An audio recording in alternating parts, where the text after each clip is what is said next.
e Marcelo Barreto. Fique à vontade. Bom, opa, exagerei. Se você quiser ficar em pé, andar um pouquinho mais tarde. Com esse negócio de microfone. Em primeiro lugar, eu queria dizer que se eu ganhasse 1 milhão por mês, eu cumpria um contrato e no fim mudava para Bahia, né?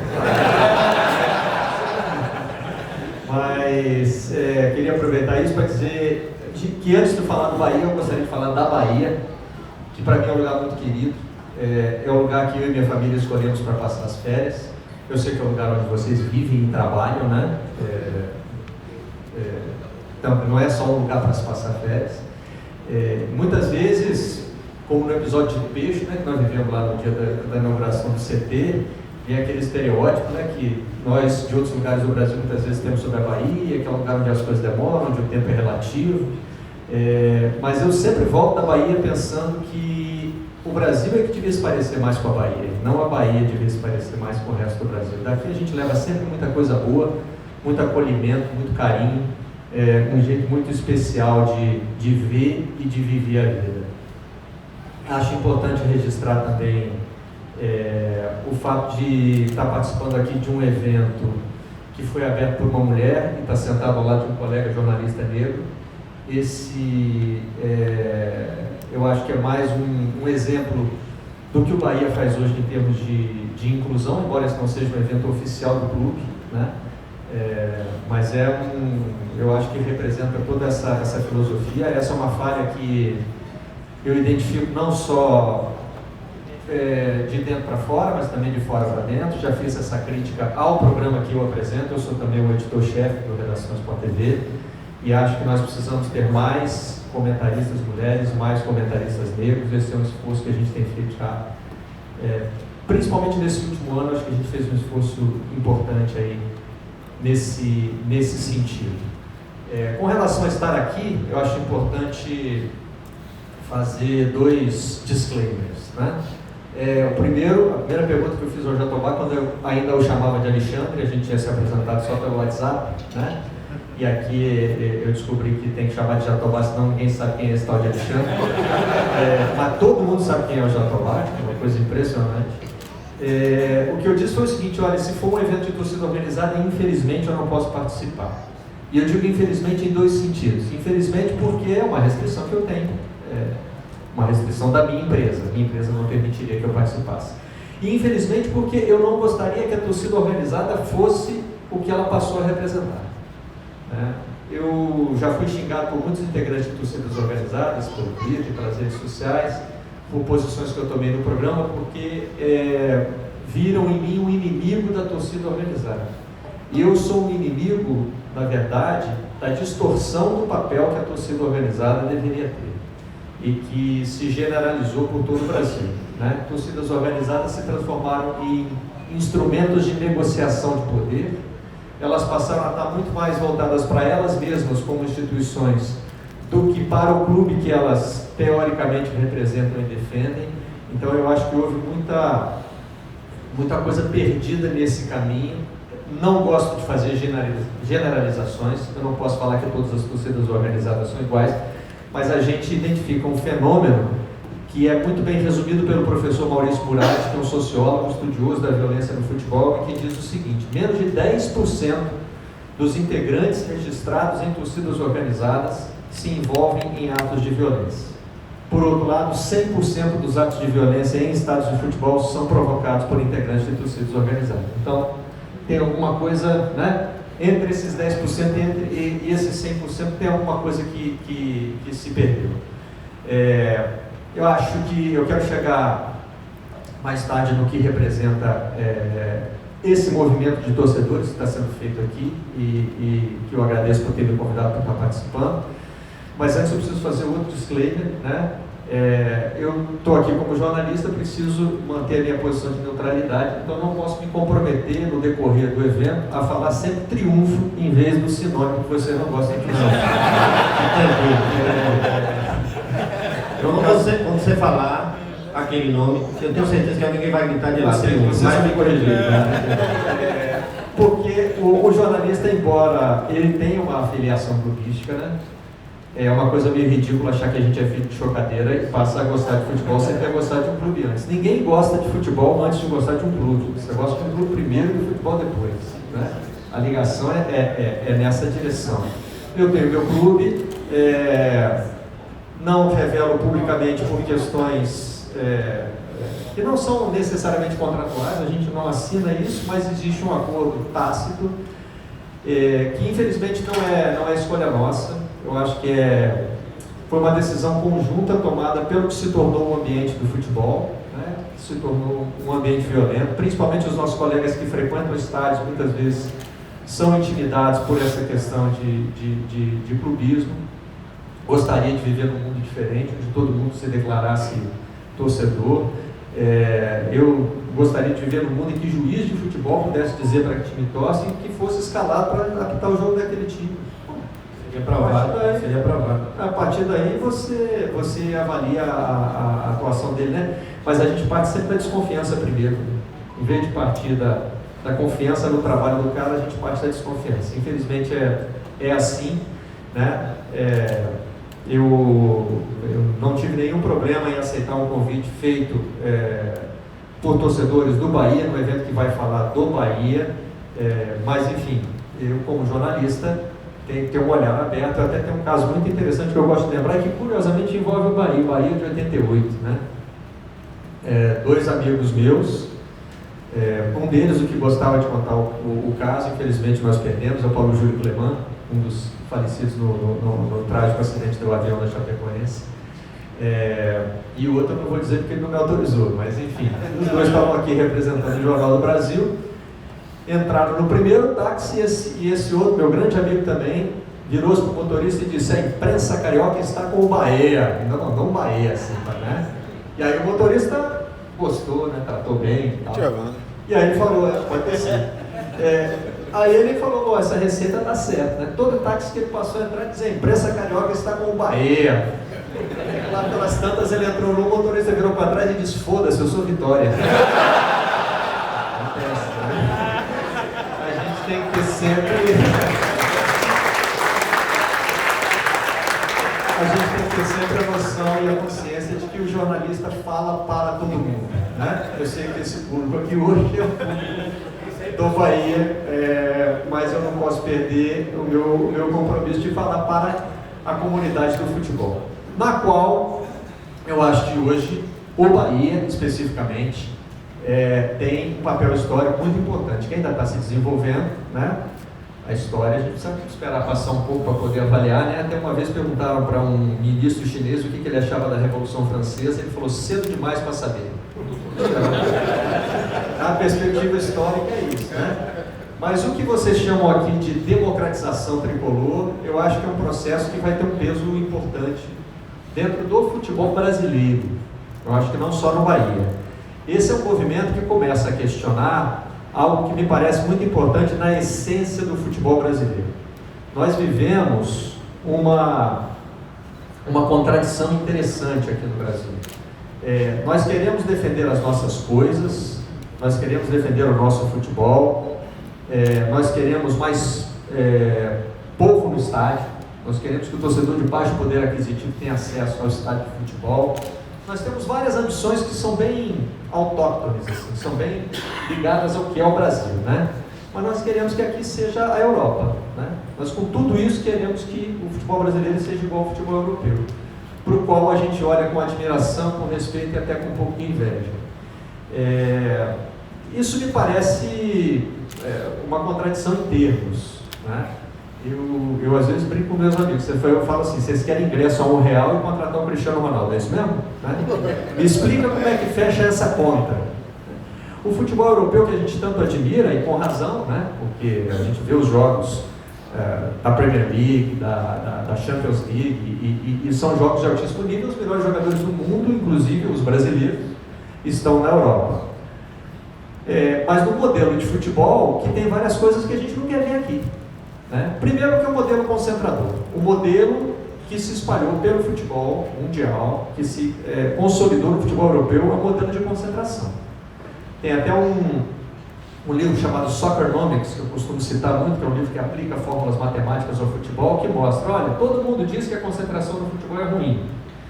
Aí, historicamente, você pega do momento em que a concentração começou, a concentração de renda na mão de alguns clubes, né? A renda de todos os campeonatos aumentou, a média de público de todos os campeonatos aumentou, o futebol só cresceu. Então, a gente precisa resolver o que está acontecendo aí, né? Na verdade, eles saem para uma conclusão meio cínica, meio debochada, de que o torcedor gosta da concentração do futebol em torno de poucos clubes. Isso é um deboche, né? Mas assim, a gente está olhando para um modelo que é um modelo concentrador e que é um modelo bem sucedido. É esse que a gente quer? Acho que essa é uma decisão importante que o futebol brasileiro precisa tomar, né? E que ela é difícil para o futebol brasileiro, porque nós temos as famosas dimensões continentais, a gente adora falar disso, mas acho que mais importante do que isso é que esse país tão grande, ele não viu o futebol nascer unificado. O futebol aqui nasceu regionalizado, né? O grande rival do Bahia é o Vitória? Não?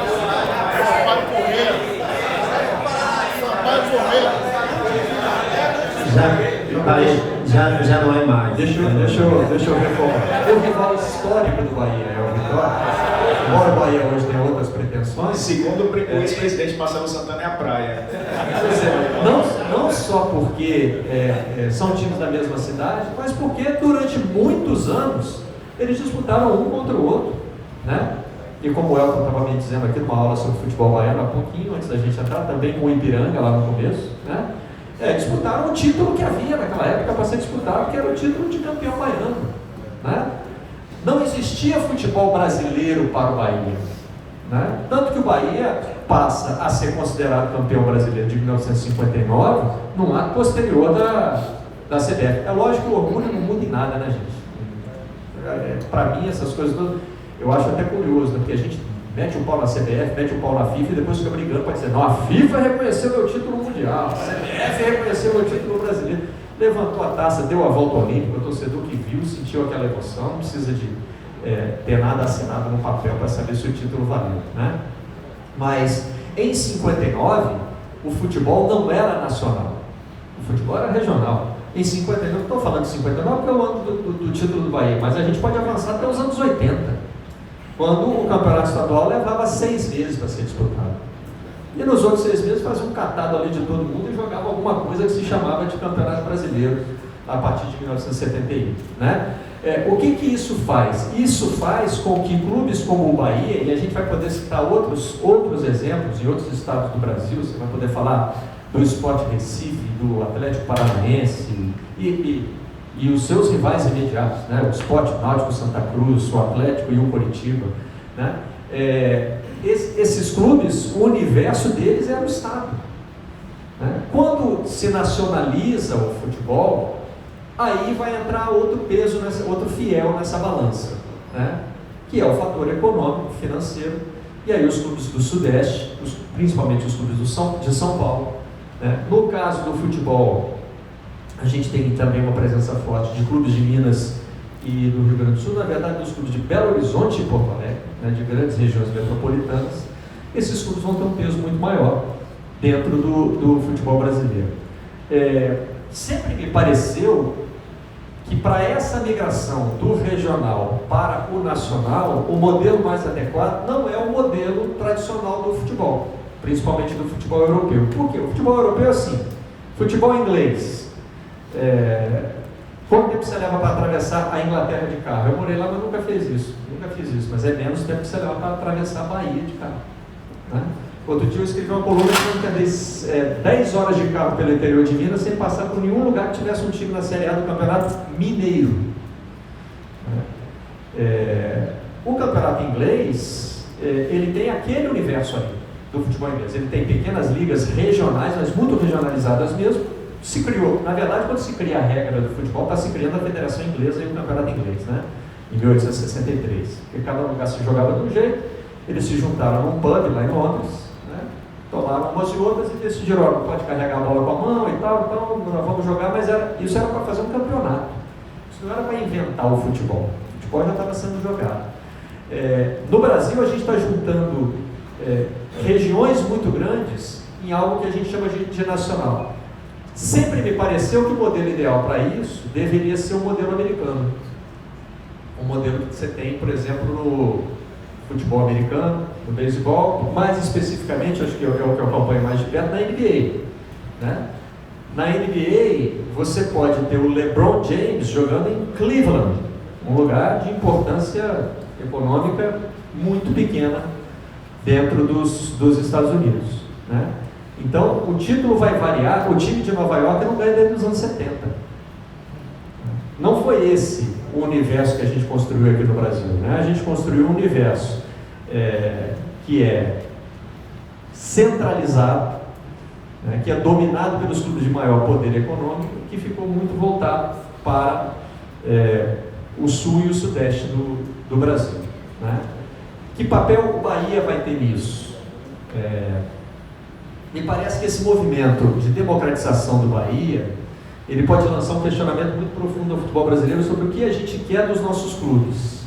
Porque no caminho que está sendo seguido hoje, o modelo é a profissionalização. Fechar o clube como uma empresa, ele passa a ter gestores profissionais e o torcedor se transforma em consumidor. Você paga e gosta ou não gosta. Se você não gostar, você não vai mais, para de pagar, o problema é seu. Né? Na verdade, hoje, os grandes clubes ingleses, por exemplo, funcionam dessa maneira. Eles têm donos americanos, russos, árabes, né? Que não estão se incomodando com o que o torcedor está pensando. E, na verdade, né, gente, como o Elton disse no fim, aí tem uma parte que o senhor Armando Nogueira, saudoso Armando Nogueira, dizia que se um pouquinho de hipocrisia a gente também não vive, né? Qualquer coisa para o torcedor que no fim virar título, ele acaba se convencendo, né? Então hoje o torcedor do Manchester City acha o maior barato ter dono árabe. Não, legal, maneiro. Ninguém está questionando isso. Contrataram o Guardiola, o time é campeão de tudo toda hora, né? Eles estão achando bonito. É isso que a gente quer? Ou a gente quer um modelo democrático que teoricamente seria o do futebol brasileiro, mas que também se perdeu, também se desvirtuou ao longo dos anos, né? O futebol brasileiro também, na sua composição de clube, tem uma história muito curiosa. Né? Na Inglaterra, que eu estou citando aqui hoje como exemplo de elitização do futebol, os clubes têm origem popular. Né? Os clubes eram associações de bairros, de cidades pequenas, de operários, e que com o tempo foram crescendo e aí migraram para essa gestão profissional. Aqui no Brasil, muitos clubes nasceram na elite. Né? Dos 4 grandes clubes cariocas, lá no lugar de onde eu trabalho, 3 nasceram na Zona Sul do Rio de Janeiro, um como dissidência do outro, e um nasceu no subúrbio, que é o Vasco. Né? Depois esses clubes ganharam uma proporção que já não dá mais para você chamar um clube de elite. Né? Você pegar um caso como o Flamengo se tornou o clube mais popular do Brasil, mas é um clube da Zona Sul do Rio de Janeiro, um enclave nobre da Zona Sul do Rio de Janeiro. E esses clubes foram sempre administrados assim, eles se tornaram uma coisa muito grande, a torcida é grande demais, fala-se de 40 milhões de torcedores do Flamengo, aí nas pesquisas que o Ibope divulga, né? Embora o que definir o torcedor é uma coisa meio aqui, quem está aqui eu tenho certeza que é torcedor mesmo, raiz. Né? Mas alguém que respondeu essa pergunta pode dizer, eu sou Flamengo, eu sou Vasco, eu sou Corinthians, nem liga tanto para futebol. Mas enfim, você está representando o que seria uma comunidade de 40 milhões de pessoas. O Flamengo elege o seu presidente com... É ruim citar número de cabeça porque a gente acaba se confundindo, mas se não me engano, o colégio eleitoral é de 2.500 pessoas. Então você tem, acho que foram 2.500 votantes na última eleição. Então você tem 2.500 pessoas, teoricamente, decidindo de 40 milhões. É isso que a gente quer? É esse que é o nosso modelo? Nós queremos o modelo da profissionalização ou nós queremos o modelo participativo? Aí é que eu acho que tem o papel do Bahia nessa história do futebol brasileiro. Esse momento da democratização do futebol. 3 mil? Obrigado. 3 mil votaram. Tem um colégio eleitoral maior. Mas muita gente nem vai, porque tem gente que é sócio do Flamengo, mas não é Flamengo. Porque é um clube social também, né? É da Zona Sul do Rio de Janeiro. Então tem gente que vai votar por causa do cloro na piscina. E aí vai votar no cara que vai contratar o Arrascaeta por 50 milhões. Quer dizer, né? É um processo muito louco. Então, eu tenho muita curiosidade sobre esse momento que o Bahia está vivendo, e vocês vão poder me falar muito melhor sobre ele do que eu posso falar para vocês, porque eu acho que ele pode ser um divisor de águas dentro do futebol brasileiro. Queremos uma gestão profissional, porém participativa. Eu acho que se você perguntar para qualquer torcedor brasileiro o que ele quer, ele quer isso, com paixão, né? Que foi o que a doutora disse aqui no começo. Naquele coraçãozinho dela ali, né? Coração azul, escrito paixão, se virasse ele do outro lado, eu viria assim, burrice. Porque a paixão leva a gente a fazer coisa burra, né? Eu fiz várias. Apaixonado pela minha namorada, então, que hoje é minha esposa, mãe de meus filhos, fiz cada coisa que pode estar fazendo isso. Graças a Deus deu certo. Né? No fim deu certo. Mas se a gente deixar na mão do torcedor, o torcedor vai dizer isso. Tem que contratar, eu quero que contrate. Né? Então, o futebol exige um equilíbrio muito delicado entre atender aos anseios de uma massa de pessoas, que é uma massa não especializada, movida por um sentimento passional, e ser administrado para gerir uma quantidade de dinheiro, que é uma quantidade considerada grande, né? Embora se você colocar um clube de futebol comparado com outras empresas, ele vai parecer uma coisa ridícula, né? E eu acho que gestores como o Belintani, por exemplo, dão essa lição ao conjunto do futebol brasileiro, falam assim, olha, futebol não é esse bicho de 7 cabeças que vocês pregavam, vocês é que são incompetentes mesmo, né? Vocês aí, pelo Brasil todo, de vários clubes, porque os clubes eram geridos de forma amadora e passional, né? Como é que a gente vai manter esse equilíbrio? Eu não tenho essa fórmula, eu não sei. Eu gostaria de ver esse futebol gerido com participação popular, com participação do torcedor, né? Mas que respeitasse os limites do profissionalismo de quem vai lidar na ponta do processo. Como é que isso vai ser feito? É uma coisa que a gente está observando. Acho que o Bahia vai ter um papel fundamental nisso aí. Mas, voltando ao que disse o Elton, de que a atividade fim é o campo, esse é outro desafio, né? Saber se o Bahia, se mantendo meramente competitivo dentro do Campeonato Brasileiro, sustenta esse modelo, porque terminar todo ano em 10º lugar no Campeonato Brasileiro começa a gerar uma insatisfação dentro da nossa cultura de futebol, até porque ela é uma cultura regional e a gente está acostumado a ganhar título, a levantar a taça e dar a volta olímpica, né? Eu cito muito uma entrevista que eu vi num torneio num programa de pré-temporada lá. Não estou falando quanto tempo não está se fazendo, já acabou, né? Mas é a última história que eu vou contar. Era um dirigente de um clube inglês dizendo assim, olha, esse ano terminamos em 10º lugar, que foi a posição do Bahia, foi? 11º. Mas nesse caso era 10º. Ele falou assim, terminamos esse ano em 10º lugar, fizemos um investimento.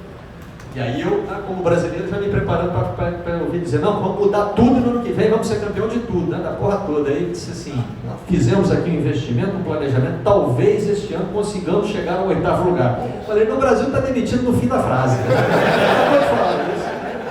Está no fim da frase. Agora, dentro da evolução de um clube de futebol como o Bahia, passar do 11º lugar de hoje para, vamos pensar aí, 2 posições acima, 3 posições acima, né? É um absurdo, é algo que tem que jogar o trabalho todo por terra, e acho que esse é um questionamento importante também, que a gente tem que fazer. Obrigado. Obrigado.